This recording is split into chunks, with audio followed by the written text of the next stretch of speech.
He thought it would be a dog. It was late afternoon in the kind of wood that ate light, oak and hickory leaning close, carpeted with a season's worth of damp leaves. Jonathan Carrington had been out with his son for the excuse of fresh air, an errand to shake the static of private planes and boardroom deadlines.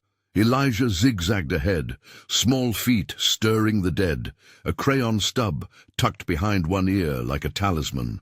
The path narrowed until it opened on a clearing where an old oak stood like a sentry, its roots webbed across the soil. Someone had hammered a ring into that trunk years ago. The iron had rusted into a bruise. The first thing Jonathan heard was a sound that shouldn't be there in a place that wanted to be only wind and birds, the metallic rasp of a chain dragging. Then a dress, white, torn at the hem, caught at the branches like a flag. He moved toward it because men like him move toward things that break expectations, the same habit that made him insist on poking at corners of systems others called settled. She sat against the tree, knees drawn in, dress smeared with mud. Her wrists were looped in chain, the links were old but sturdy, bolted to the rusty ring. Her hair was knotted with a sprig of rosemary, a pale contradiction to the grime. She looked for a long beat as if she had been carved from the scene itself. Only the way her shoulders trembled made it human. Elijah walked right up, and without asking flattened his palms on her knees as if that was all anyone could do. He didn't speak. He tilted his head and offered her a drawing he'd tucked into the pocket of his jacket. A tree. The trunk was a thick, unsteady line. Around it loops indicated a chain. A tiny stick figure beside the tree held a crayon. The drawing landed like a message. The girl's eyes tracked it, slow and sharp. She touched the paper as if testing its reality, and for the first time in the clearing she moved with intention. "Help," she said, not a whisper so much as a keening that filled the spaces between leaves. He looked back at Elijah, who laced his fingers through Jonathan's palm and didn't let go. Jonathan had seen a lot of things in his life. Lawyers folding toward his voice, donors who answered to his name. But he'd rarely felt the immediate, thin, unmistakable line that meant a life could be turned over by what he did next. He could have called his security. He could have left the scene to others. He did neither. He sat next to her on the cold dirt and worked at the bolt like a person doing a mathematics problem that mattered more than numbers.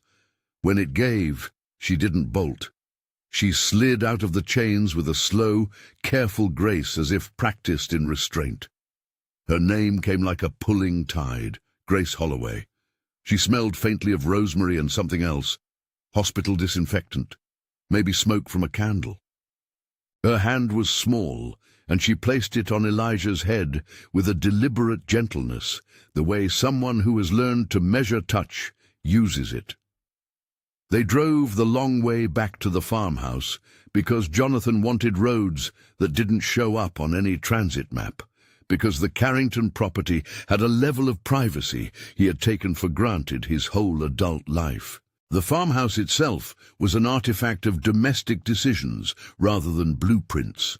Flannel throws on chairs, a kettle that always gave off a hint of cinnamon, the kind of mismatched crockery that people keep for reasons other than aesthetics. It was not a refuge by design. It was a refuge because a child and a man with the wrong kind of money chose to make it so. Inside, Grace sat on the couch with a blanket around her shoulders. Elijah shuffled across the rug to join them, and he placed another drawing on the coffee table. This one, a crude house with smoke curling from the chimney, and a black dot with a slashed line through it above the door. He hummed a tune unprompted, the note quiet like a thread. He did not insist on questions. He did not demand. He drew, and in his drawing offered a map someone could follow if they knew how to read the small, careful things he did. Jonathan watched them and kept a small, steady distance. He'd been raised to fix problems with capital. His instinct was that money could buy safety, but the shape of the afternoon taught him something different. Safety was a constellation of small acts. He brewed tea and left the kettle to peel on its own. He fetched a flannel from the back of a chair and wrapped it around Grace's shoulders.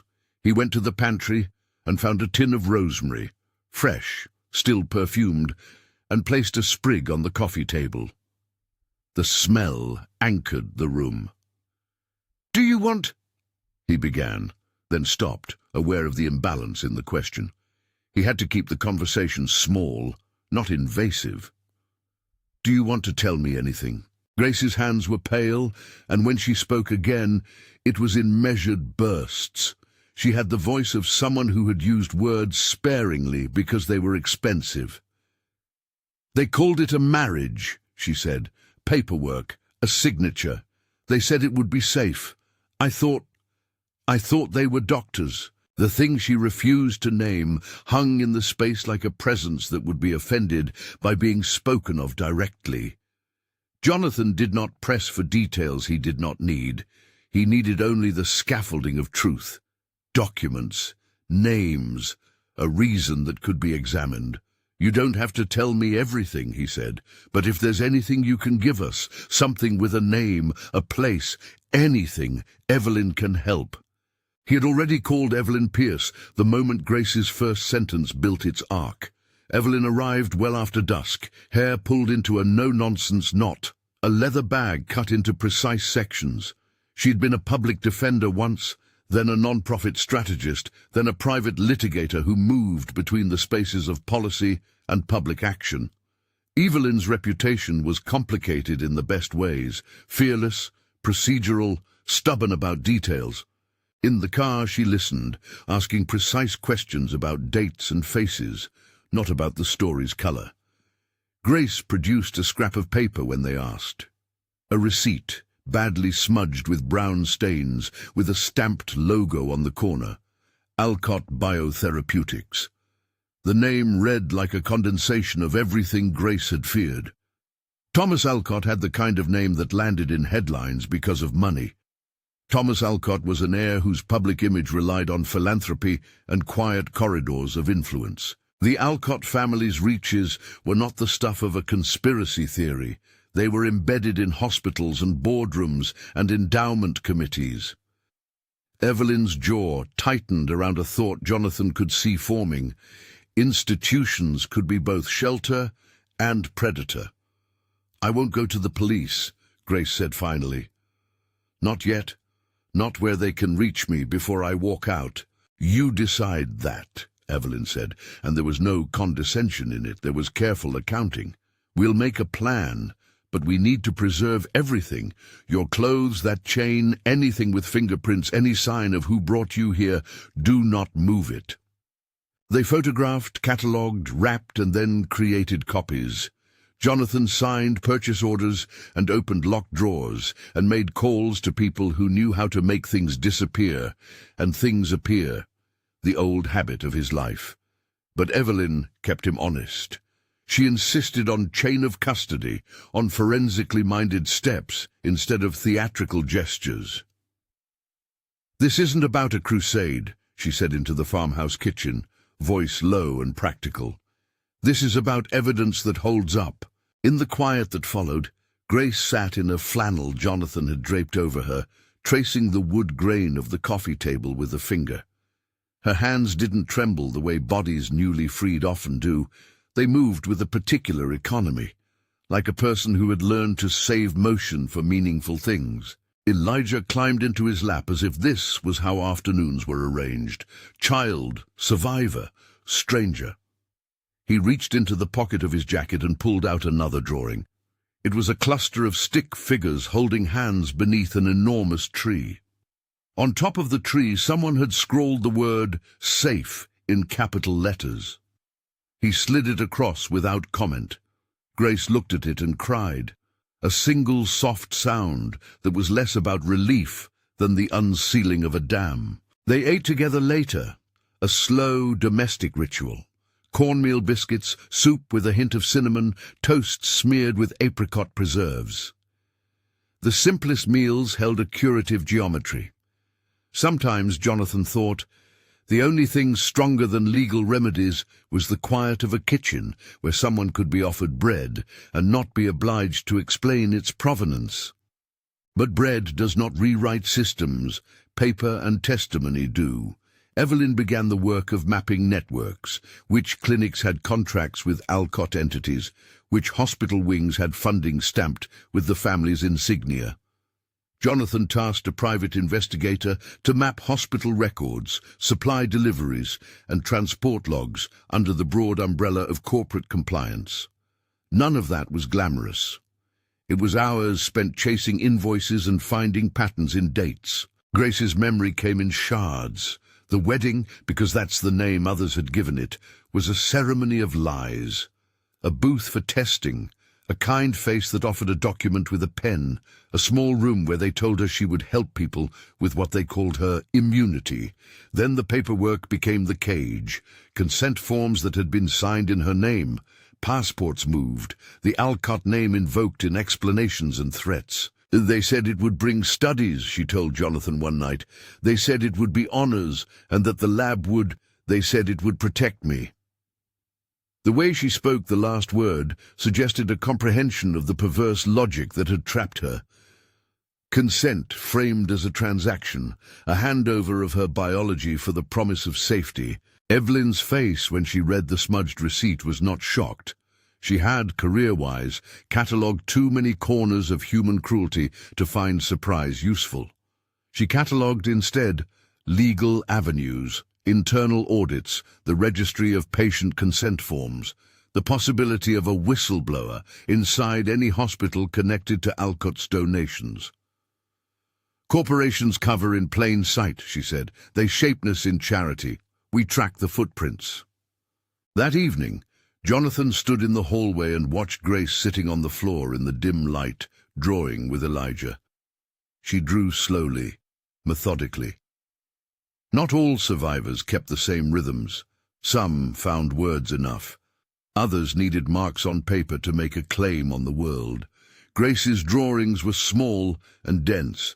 When she handed one to him, it was a picture of a wedding dress hung on a clothesline, the background inked with little tiny X's like tally marks. On the corner, she had written in shaky letters, "I am not their property." Jonathan read it twice. In the quiet after, he thought about what his wealth had always afforded him, the ability to write checks, to open doors. He realized with a prickling shame that the one untested muscle in his life was how to give something away without expecting a problem solved.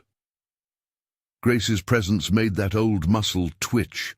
They began to build a team. Evelyn recruited Shauna Dax through contacts in nursing.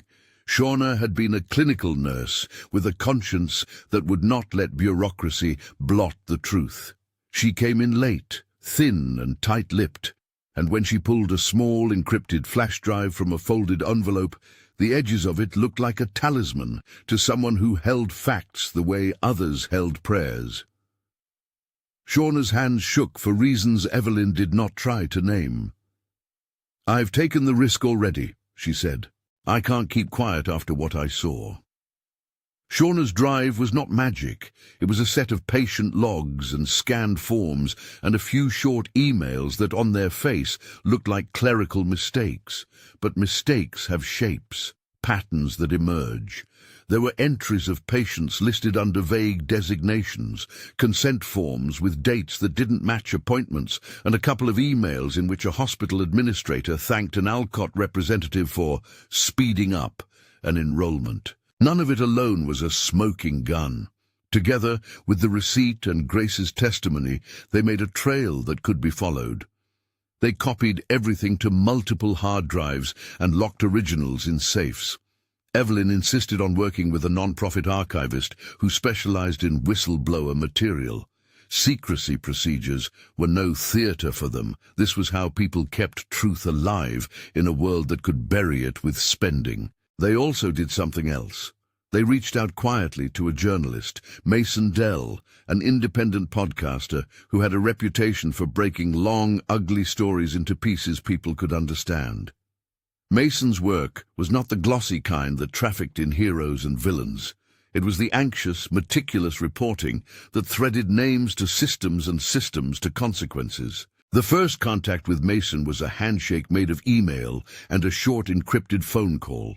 His voice came through like gravel.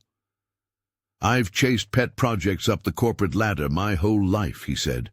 "I don't do theatrics. I do timelines. Send me everything. I'll build the rest." 1 week later, an unmarked envelope arrived at the farmhouse. Inside, a photocopy of a hospital badge with a name Jonathan hadn't expected and a sticky note, "Shauna can talk." They had threaded a series of little doors open. That night, after the farmhouse had settled into a hush, Jonathan found himself at the window, looking at the oak tree. Under it, a marker of where Grace had been found sat like a bruise. Elijah had taped one of his drawings to the glass, and the reflection of the tree doubled the image until it seemed both inside and outside. News travels differently now. It leaps, it fragments. It is both weapon and lifeline. That knowledge sat thick in Jonathan's chest. He dealt in public narratives before, press releases, quiet donations, the careful choreography of philanthropy, but this was not a narrative he could buy a headline for. It required someone who could make the public look, an auditor who could compel institutions to notice. They did not go public yet. There was consent to consider, and fatigue to measure, and the quiet calculation that predators often had pockets deep enough to bury those who spoke too loudly. Alcott's reach was not rumor. Jonathan had, in the course of running family money and influence, seen the way the family operated, a particular scent of control, like balm on everything it wanted to keep pleasant. The first sign that they had touched something larger came the morning after Shauna spoke. A courier dropped off a letter at the farmhouse. No courier company, only a plain packet with the Alcott crest stamped in a flat, cold ink. It contained 3 pages of legal pretense, an insistence that any custody of documents removed from hospital premises constituted theft, another paragraph that suggested that any public claim without full verification would be defamatory, and a final thin sheet that invited Grace to a private mediation in which the family would ensure respectful resolution. Evelyn read the letter and folded it into the crease of her palm. "They're circling," she said. "That's control language. They don't sue first. They chill people. The offer of mediation is a mild weapon. It looks reasonable until it isn't." Grace put her thumb to that paper and left a smudge. "They don't get to mediate what happened to me," she said. Her voice was steady. That steadiness was new and raw, an emergent plane of agency, because for every hour of fragile rest, there were hundreds of moments where the old instincts to hide rose like tidewater. Jonathan wanted to answer hard. A press release would unmake the family's reach. A legal assault could force Alcott to disclose records. He had options that could make the temporary breathless. Evelyn stopped him with a look that asked him to weigh the costs. "You can throw a truck at them," she said, "and sometimes you should. But throwing a truck in this case could put Grace back into a shadow she barely escaped. We need a path that secures her safety while we build pressure. That means witnesses, backups, and the right public moment." They began to plan in stages, secure the evidence, build alliances with other survivors, approach a national journalist with a dossier once they had the whistleblower material in corroboration, and prepare Grace for whatever public exposure would mean. Jonathan paid for security upgrades at the farmhouse and for the temporary rehoming of records. He offered counseling, legal fees, and, in the quiet times, a patient presence. He also agreed, with a straight face and an awkward kindness, to let Elijah take the lead in small rituals. Elijah insisted on planting rosemary near the oak where Grace had been found. The child's fingers, thin and steady, pushed the small stems into the earth and patted the soil in patterns that looked like prayer. As the days slid forward, small victories accrued. Mason Dell's initial check-ins turned into longer conversations. A reporter in the city agreed to meet for coffee. Shauna supplied another set of files, an encrypted folder with time-stamped logs that corroborated some of the hospital entries. A former administrator, Lillian York, answered a quiet call and agreed to sit in a room with Evelyn and speak of discrepancies she had noticed while at a cooperating clinic. And yet the world outside the farmhouse maintained its vector. Money could not erase influence, it could only redirect it. They were bumping against a machine that could replace facts with ad buys, accusations with softened language, and the inconvenient with the plausible. When a local blog, one that carried the faint scent of being friendly to the Alcotts, published a mild piece about a missing young woman found in private woods without naming the family or the hospital connections, everyone at the farmhouse felt the prickle of being framed. The article implied the girl might have been a runaway. It implied nothing about chains. It implied that the truth would likely be messy if pursued. Evelyn fired off a response that corrected the record where it mattered. Custody of evidence remained with them, and the removal of what had been seized from a private property was not a matter for speculation. Mason's first piece, a dry preview sent to them before publication, emphasized timelines and demanded accountability from hospitals connected to Alcott funding. It did not star Jonathan. It did not need to. It framed the movement in the language of procedure. Then 3 nights after that, the farmhouse security cameras picked up a van idling at the end of the drive. No one opened the gate. The van left as quietly as it had come, but with it went something less visible, a reminder that proximity could be economic or physical. They called it an intimidation run because they needed a word, and words make air into something you can act upon. Grace slept with the light on that night. Elijah drew a wide, protective circle on paper and taped it to the bedroom door. It had a sun in the middle, and beneath it, a line of tiny X's like teeth. At dawn, Mason called with voice quick as a tapped nerve. "You may not like this," he said. "I can run a small piece, human interest, social context, without naming sources. But if you want the big story, the documents, the emails, the pattern, you have to be ready. You've got to say you want it public." Jonathan felt the floor tilt. The calculus they had been dancing around, privacy versus exposure, clicked to the center. If they went the public route before the evidence chain was sealed, they could be sued, ghosted, or worse. If they stayed hidden, Alcott could bury the truth in its preference for quiet settlements. Grace put a hand on Jonathan's sleeve and said, quietly, "I don't want them to make me disappear again." The decision after that moment was not dramatic. It was a sequence of small agreements. Evelyn would vet every document a second time. Mason would hold back the full dossier until they had at least 2 independent testimonies. Shauna would source a backup for her drive. Jonathan would not issue a statement under his name. Grace would be in control of any testimony that bore her name. They worked with slow, careful choreography because they knew that leverage in these things came from being able to withstand the first gust of counterwind. They prepared a staged meeting with a journalist in a cafe downtown, neutral ground, public enough to discourage dramatics, private enough for a conversation. They rehearsed, not for theatricality, but to make sure the story's spine, dates, names, documents, was present and coherent. Grace practiced in the quiet of the farmhouse, sitting across from Elijah, who offered her crayon sketches as encouragement. Her voice grew steadier with the repetition. She learned how to say facts in a sequence that could be corroborated. On the morning they left for the city, Jonathan noticed the tree outside, the place where a dress had hung like a contradiction. Elijah slipped him another drawing. This one had dozens of tiny stick figures all around one figure holding a banner that said, "Voice." The child did not say the word. He drew it. They met Mason in a narrow cafe, with light leaking through blinds. He arrived with a notebook that looked like it had seen better fights, and a recorder clipped to his pocket like an extra set of eyes.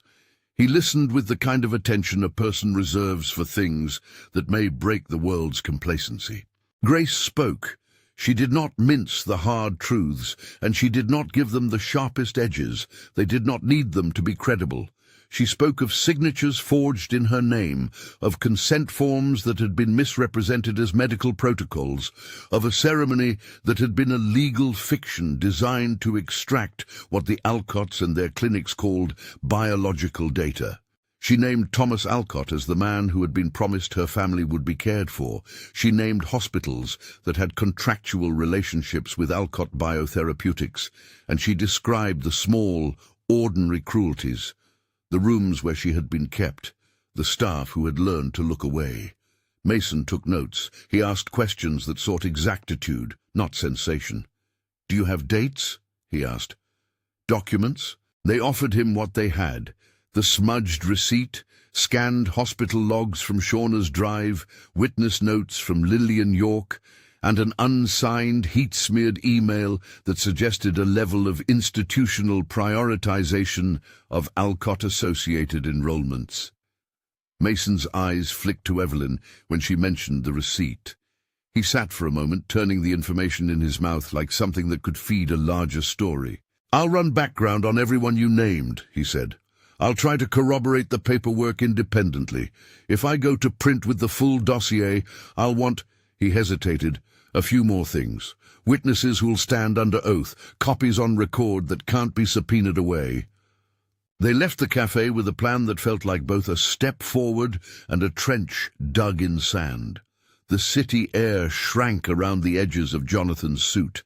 He understood then that influence would not unmake itself. It had to be challenged with a story that could be documented, and with witnesses who would not be brought into silence. Back at the farmhouse, exhausted and braced, they consolidated. Shauna handed over a second encrypted copy of her drive. Lillian offered to testify about the discrepancies she had logged. Mason promised the first piece would be a contextual one, a primer for the public to understand how institutions could obscure practices behind benevolence. And then the first real counterstrike came. A thin, glossy brochure slipped under the main gate that afternoon. It showcased the Alcott family's philanthropic work, children's clinics, scholarship funds, clean sheets of glossy testimony. The language was unattached to nuance. It was photographed, polished, and circulated quickly over social channels with a hint of condescension toward those who would question benefactors. On a nearby blog, a column praising the family's quiet generosity popped up, and before the farmhouse could assemble a response, began to trend in curated circles. Grace read the brochure and folded it into quarters. "They clean the world," she said. "They just can't clean what they themselves make dirty." Evelyn, who had read enough charity statements to know the choreography, said, "They will craft a narrative of benevolence.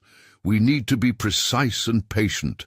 The public can be convinced by images, but images can be countered by documents." Night arrived with a thin, apprehensive rain.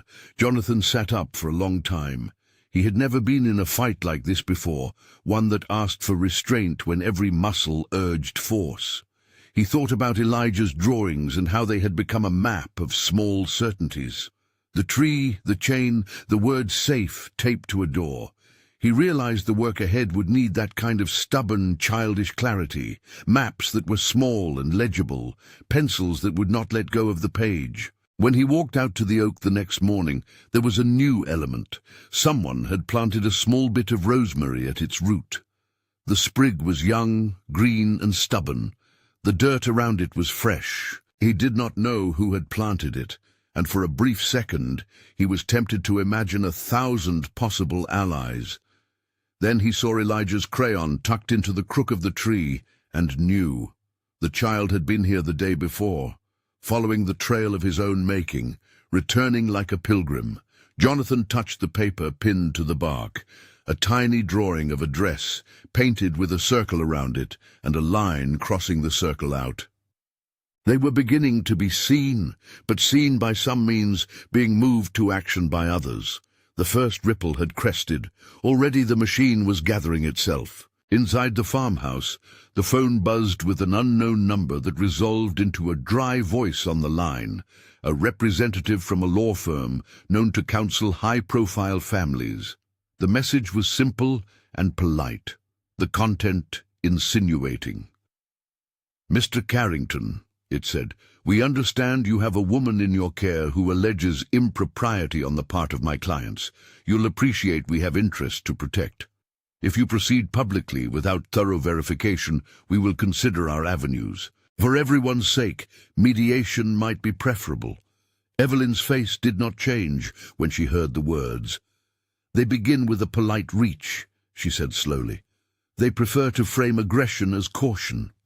She hung up, then opened a secure laptop and began drafting a response that would flex legal teeth without showing them fully.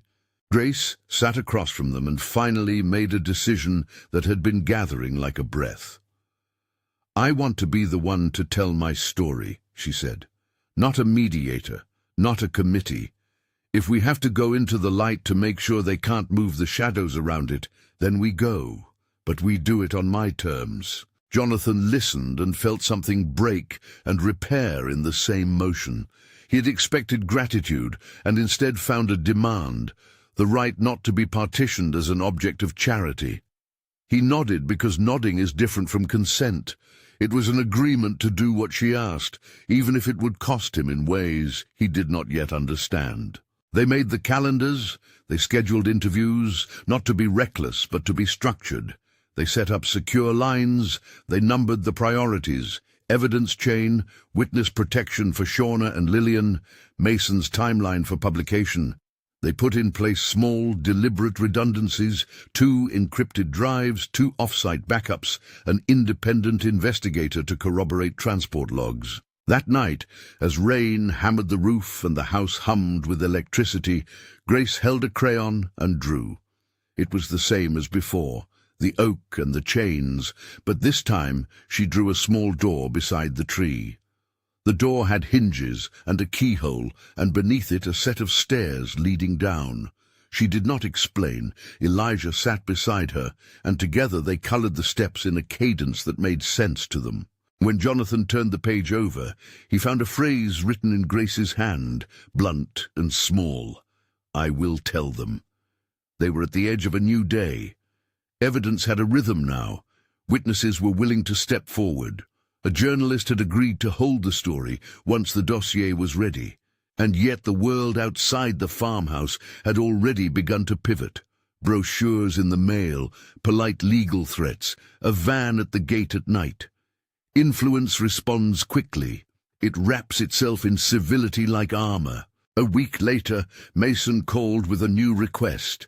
A live interview slot on a small independent platform he worked with, a show called Feedwire with a modest but engaged audience. The host wanted to speak directly to Grace. "Not the full dossier," Mason said. "Just a focused piece. If it runs well, it will bring more witnesses out of the woodwork, but it will also bring noise." Grace sat with that decision in a hush, the way a person listens to a pulse. Noise meant the family would try to drown the truth with counter-narratives. Silence meant stories could die. She chose to take the noise, but not recklessly. She wanted to tell the story herself before someone else turned it into something it was not. On the morning of the interview, Elijah handed a drawing to Jonathan and said without looking up, "Keep." It was a sketch of the farmhouse, small and tidy, with a line of stick figures marching toward it, each one carrying a tiny crayon. Jonathan put it in his pocket, the way one puts a compass before a long walk. They drove toward the city with the dossier sealed and a plan as lean as a blade. The radio hummed low in the background. When their car passed an open billboard touting Alcott family giving, Jonathan felt the weight of 1,000 small acts of protection that had raised the billboard. He thought of Grace's words, property, and how words can be used as tools, as armor, or as chains. Elijah slept against the window, crayon stubs peeking from his pockets. The feed was raw and intimate. Grace sat before a camera that was not polished. It was honest. She spoke in a voice that sometimes trembled and sometimes sharpened. She did not offer the sensational. She offered facts, names, dates, fragments of smell and sound that made the abstract concrete. She spoke of the ceremony and of the forms. She said simply, "They called it a marriage. I called it ownership." The broadcast was not a crescendo. It was a thread. But the thread tugged. People started to listen. Mason's piece published the next day with careful corroboration. Shauna's drive was verified by an archivist who confirmed timestamps. Lillian York's testimony matched logs and appointment times in a way no press release could erase. And then the first major ripple arrived. A major news site picked up the story, and beneath technical slowdowns and legal hedging, the name started to move from being family legend to public record. The Alcott crest, that glossy shield of philanthropy, began to be interrogated. Evelyn's phone lit up with calls from various state oversight bodies. Jonathan watched the feed and felt the old privilege he carried morph into a different responsibility, one that involved using leverage without wanting credit. None of it felt like victory, but it felt like a circuit had closed. A woman had spoken, witnesses corroborated, a journalist had leveraged attention, and institutions that often preferred silence had to look at possibility of exposure. The Alcott machine, predictably, responded. A press release called the hospital's protocols rigorous and ethical. A spokesperson referred to the allegations as disturbing if true, and promised cooperation. The language was careful, equestrian, saddled words aiming to retain the animal of public opinion. Then one morning, the farmhouse email lit up with a different kind of message. An unredacted file leak from inside a hospital partnership credited to an anonymous source. It contained a short, pithy note. If you are looking to prove a pattern, look at dates April through July. The attached files were disorganized and unsanitized. It was the kind of careless courage that organizations dislike and journalists prize. They had evidence now that required translation into a legal narrative. It was beginning to look like a path, but power does not surrender quietly. That afternoon, a registered letter arrived. Legal counsel for the Alcotts requesting settlement talks and threatening a defamation suit if the allegations were published further without irrefutable proof. The letter was formal. It was meant to frighten. The threat was not vague. It was the precise clinical intimidation of a legal system that leans toward those who can afford to invent delay. Evelyn answered the way she always had, with a paper trail. She requested discovery and laid out a timetable that would make the Alcotts expose their hand if they wished to keep it. She also, quietly, set in motion the process of contacting federal oversight bodies.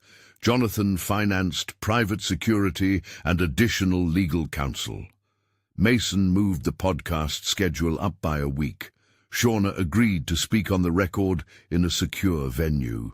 Grace, who had already walked through one kind of public exposure, sat very still, and then, in the way someone recalibrates after remembering the ground had been pulled out from under them, said, "If they want to bully, they will have to bully us in public too." Outside the farmhouse, the rosemary patch took root. Elijah drew a new picture each morning and taped it to the living room window. In one, he drew a crowd of stick figures carrying candles. In another, a small girl with a dress that was no longer tattered. The drawings multiplied like talismans. They had won nothing yet.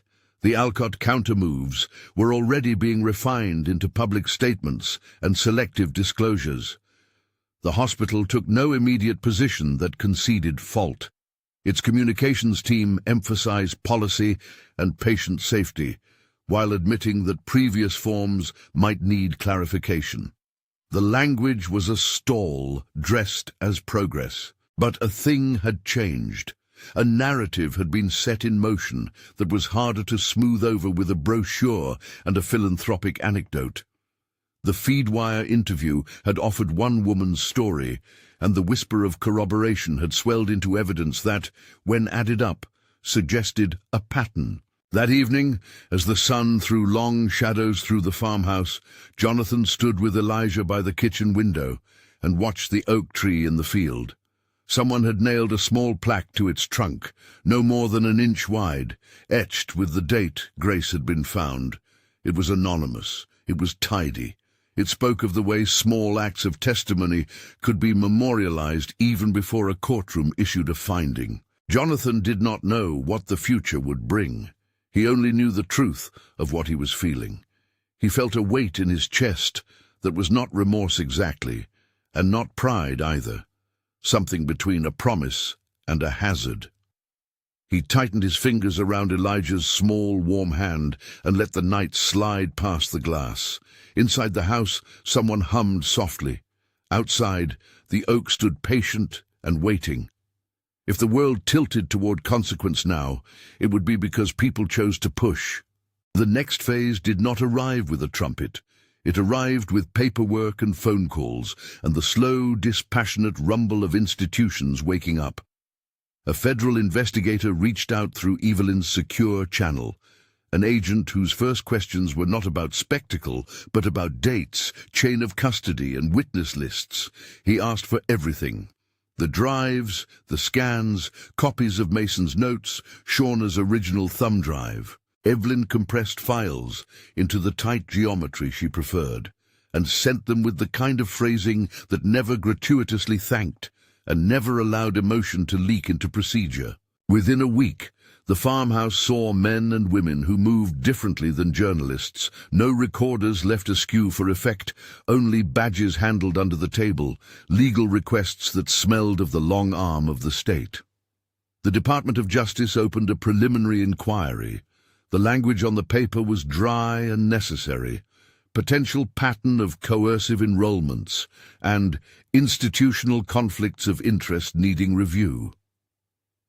It was the sort of phrase that could not be twittered away. The Alcott spokespeople answered, as spokespeople do, with a catalogue of assurance, statements about rigorous protocols, vetted partnerships, and the single phrase that always arrived like a membrane. If any wrongdoing is found, we will cooperate fully. The press release read like a practiced peel of hands, and in the days that followed, the family's philanthropy feeds circulated with renewed force. Bright photographs of smiling children at clinics, plaques with donor names, a video of Raymond Alcott in a pediatric ward holding a temperature chart like a shield. Then, at 2 a.m, Shauna did not answer her phone. It began as a missing person's silence, a line that went dead, an unreturned text, a house key left in a bowl. Evelyn called every number she had. Jonathan and Mason drove to the last address Shauna had given and found a door slightly ajar and the scent of a kettle long cold. They called the agent who had been in touch and under his terse guidance pulled back while he coordinated with local police. They did not run to the courthouse or to a camera. There were too many things that could make the situation worse. The fear that had once been an abstract possibility pressed against their ribs. It turned out not to be an abduction, but a disappearance orchestrated from fear. Shauna had taken herself to a safe house under the counsel of an advocate who worked with witnesses. She had been spooked by an anonymous note pushed under her door, an unambiguous request to step away, and had chosen the security the agent's office offered.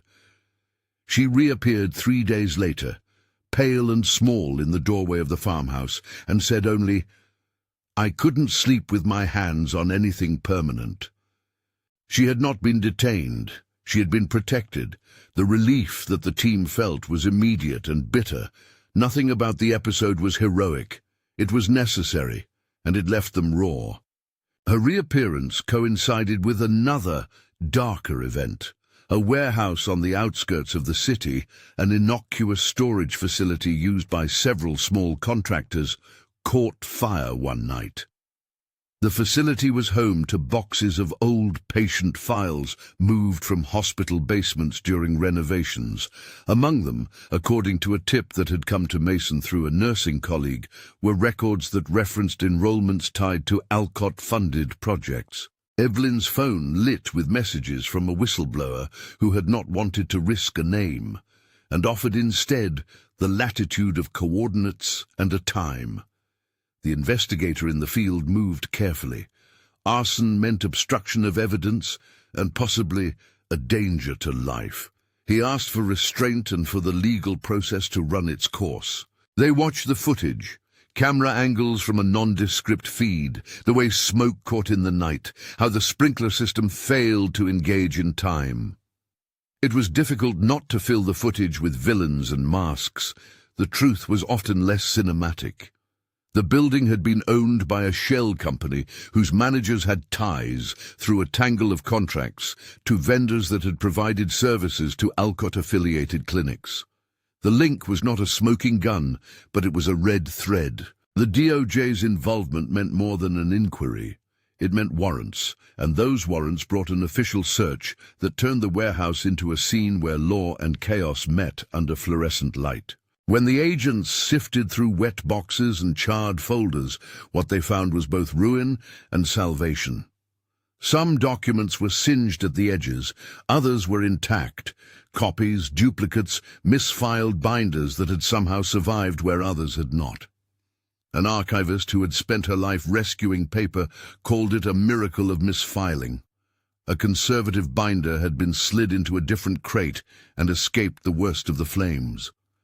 Shauna's encrypted logs were intact, mirrored, as Evelyn had insisted, across multiple physical media.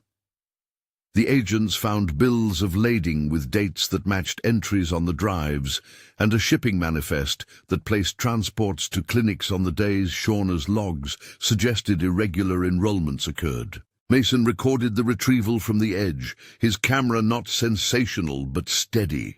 If there was any theft in what they did, it was the taking back of facts that had been leased to conveniences. The feed went dark when the building's insurance investigator shut down access, but the lawyers had what they needed: written records, witness statements, the recorded testimony of a night manager who could remember equipment requests, and a concern about boxes that smelled of chemicals.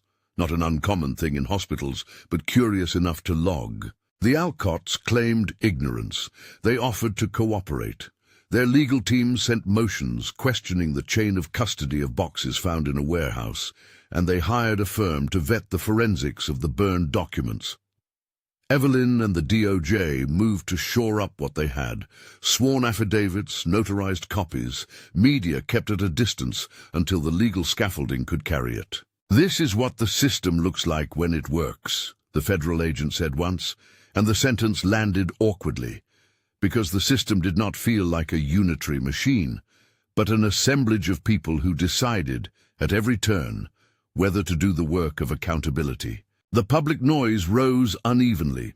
Op-eds and think pieces argued about corporate overreach in medical partnerships and the tension between philanthropy and accountability. The Alcotts amplified stories about preventive care and donated scanners. Behind the headlines, subpoenas traveled. The DOJ and a prosecutor's office coordinated in a way that made the Alcott attorneys begin to tighten their language. The words investigation and indictment began to appear in trusted outlets with the kind of serviceable dread that shakes committees of boards. Grace's role evolved in a way she did not script and did not want to be scripted. The first interview on Feedwire had been a horizontal act, quiet, human. But now the momentum required something more structured. The decision to testify before a federal grand jury came not from bravado, but from a ledger of choices. It would force evidence into court channels, make sealed records become part of a machine that could not be silenced with advice. She agreed. She trained with Evelyn and with a victim witness advocate. They coached her not in what to feel, she already knew that, but in how to anchor memory so it could be a tool. Elijah learned different routines. He came to hearings with a small backpack full of crayons. He sat near Jonathan and folded papers in the margins. Sometimes he hummed. Sometimes he tilted his head in the precise way that meant a thought had come into focus. He handed Grace drawings through the courtroom rail. A tree in morning light, this time with a little bench beneath it and a stairway drawn that led elsewhere. She kept these drawings in a single small notebook she called, quietly, the map.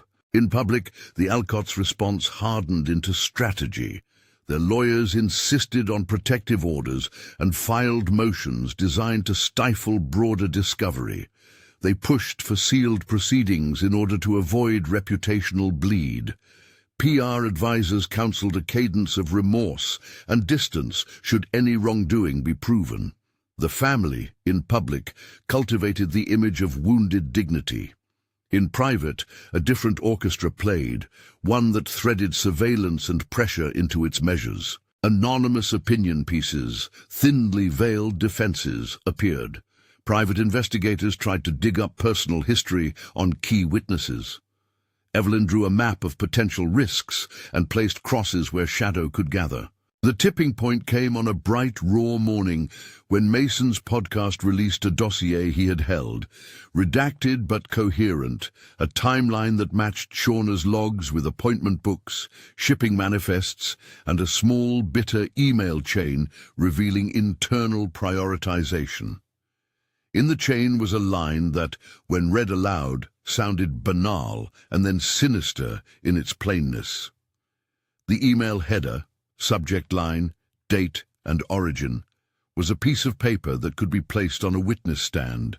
Subject, enrollment priorities, April 12th, Mason read on air, and then he read aloud the line that would not be easily uncolored. Please prioritize Alcott cohort enrollments. We must show results for the donors' review. Expedite where viable. Keep documentation tidy. It was not a confession.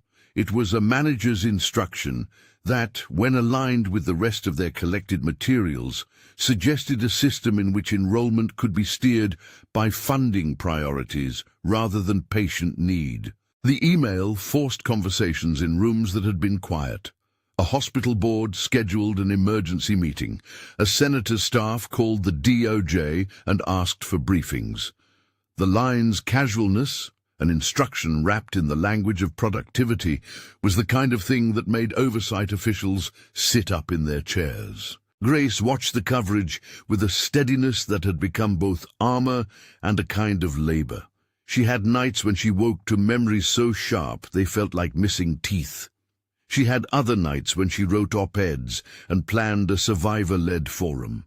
She oscillated between small domestic acts, stirring stew, tending the rosemary planted by Elijah, and the larger acts of a public life. Her voice, measured and precise, became the hinge on which public attention turned. And then the subpoenas arrived with blue-stamped finality. Former administrators who had been reticent stepped forward under oath. Lillian York gave testimony that matched dates in Shauna's logs. A transport clerk corroborated bills of lading. Each corroboration made the Alcott defense less like a shield and more like a curated display under intense light. The family answered in legal maneuvers, requests for interlocutory appeals, attempts to limit the scope of inquests.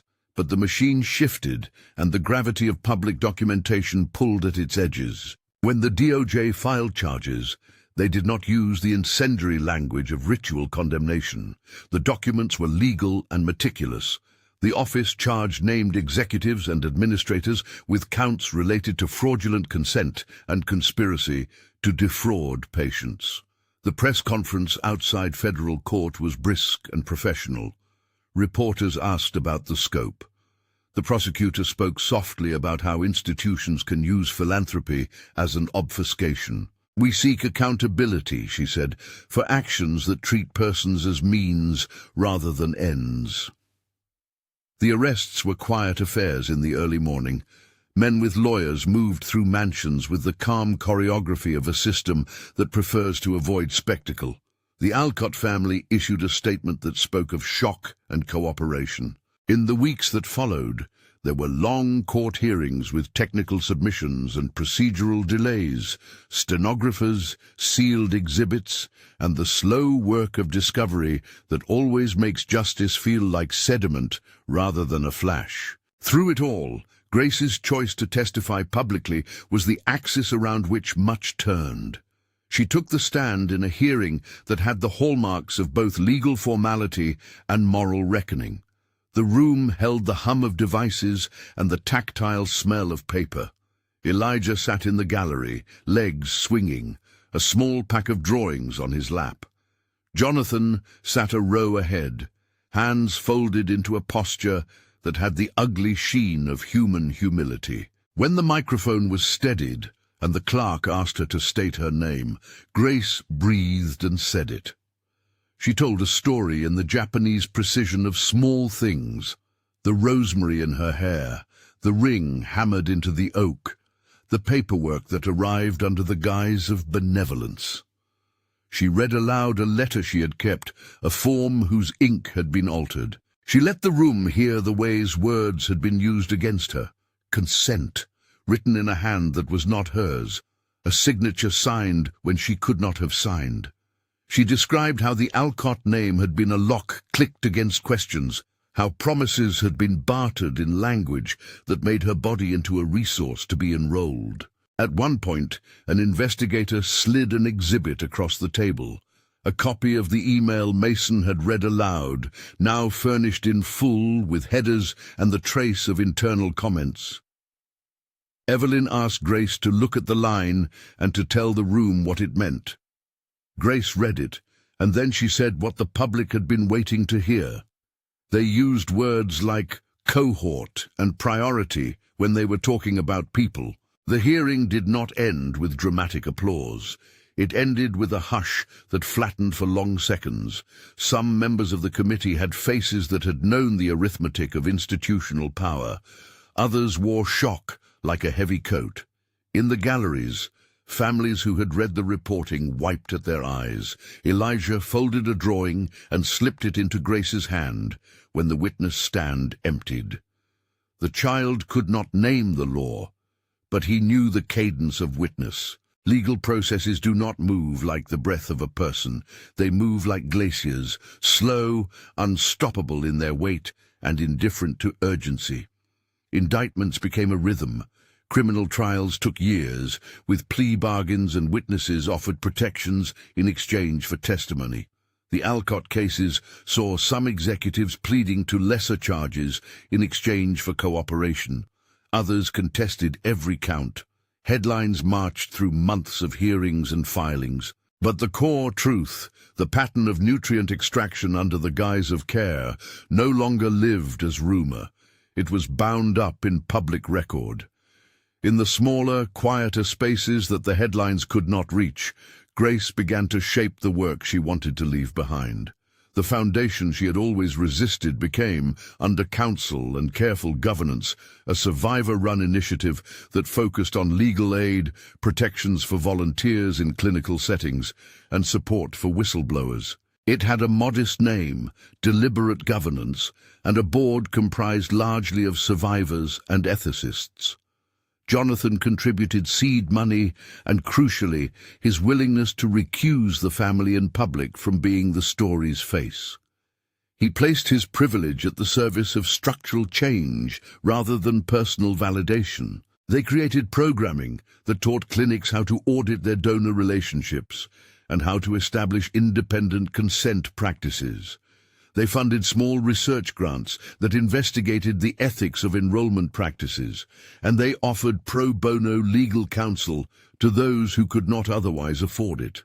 The foundation did not pretend to solve every problem overnight. It announced incremental changes and measured outcomes with a patient stubbornness. The cultural artifact that had set everything in motion, the dress, underwent its own journey. Grace insisted the garment be treated with respect and context. A conservator catalogued its stains and described in quiet, practical terms what could be preserved. The dress was not returned to a life of display as a mere spectacle. It became an exhibit in a museum dedicated to the history of medical ethics and patient rights. The curator worked with survivor committees to design the display. The dress hung behind glass, yes, but the case included copies of the legal documents, audio of Grace's testimony, and a plaque that asked visitors to consider the difference between generosity and ownership.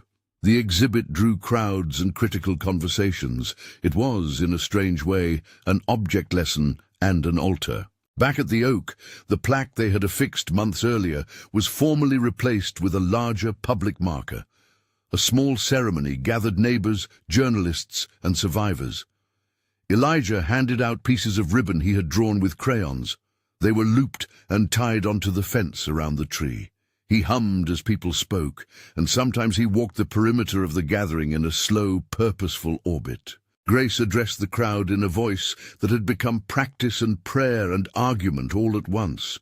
She said their names, the names of whistleblowers, nurses, and those whose voices had been erased, and she promised that the work would continue. "Naming is not enough," she told them. "Naming is what starts things. It is not the project's end. We must build systems that never again make human bodies into ledger lines." The museum exhibit, the foundation, and the indictments were important but partial victories. There were settlements and compensations. Some executives served brief sentences or contributed to restitution funds. There were reforms in hospital oversight, adjustments in donor governance policies, and renewed scrutiny of private-public partnerships in biotech. Yet many questions remained open. How to ensure long-term ethical oversight, how to protect those without access to legal counsel, and how to build systems that could withstand financial pressure without ceding human dignity. In the months that followed, Grace led workshops where survivors sat with medical ethicists and lawyers, and created checklists and practices that clinics could adopt. She traveled to speak in small community centers and to testify in hearings that sought to draft new guidelines for informed consent in partnership-funded research. She refused purposefully to be the story's only voice. She elevated others, trained advocates, and pushed resources toward grassroots organizations. Her leadership style was not galvanic in the way some imagined leaders to be. It was accumulative. Small acts multiplied, policies revised, trainings implemented. Jonathan learned to listen in new ways. He still made difficult phone calls and could still open doors. He used those abilities now to press for institutional change in ways that were less publicly performative and more surgically effective. He sat on advisory councils to push for transparent funding practices. He agreed, in public, to fund an independent review of any philanthropic activity connected to his family's name. He learned to step back, to allow survivors' voices to be the chorus rather than his own. Elijah kept drawing. His images multiplied. A tree with a wide carpet of people beneath it, a house with a barred window that later had its bars removed, a group of stick figures pushing a cart labeled Care. Sometimes he showed Grace a picture, and then, without giving explanation, he would hum a tune that seemed to stitch the image into the world. He attended the opening of the exhibit at the museum and watched the dress under glass. He pressed his small face to the glass and tapped a finger to the material until a conservator gently took his hand and led him to a replica where he could touch fabric made safe for visitors. Grace watched him, and in that moment the energy of the work did not feel like a burden, but like a cart. Heavy, yes, but moving. The Alcott family retreated from the public eye, but did not disappear. They rebranded, restructured foundations, and in some cases made settlements that included no admission of guilt, but did fund programs that would help communities. Some family members spoke publicly of regret and of the need for changes in governance. Others did not speak at all. The legal outcomes were complex. Some pleas, some protracted civil suits, and the work of accountability extended far beyond any single court decision.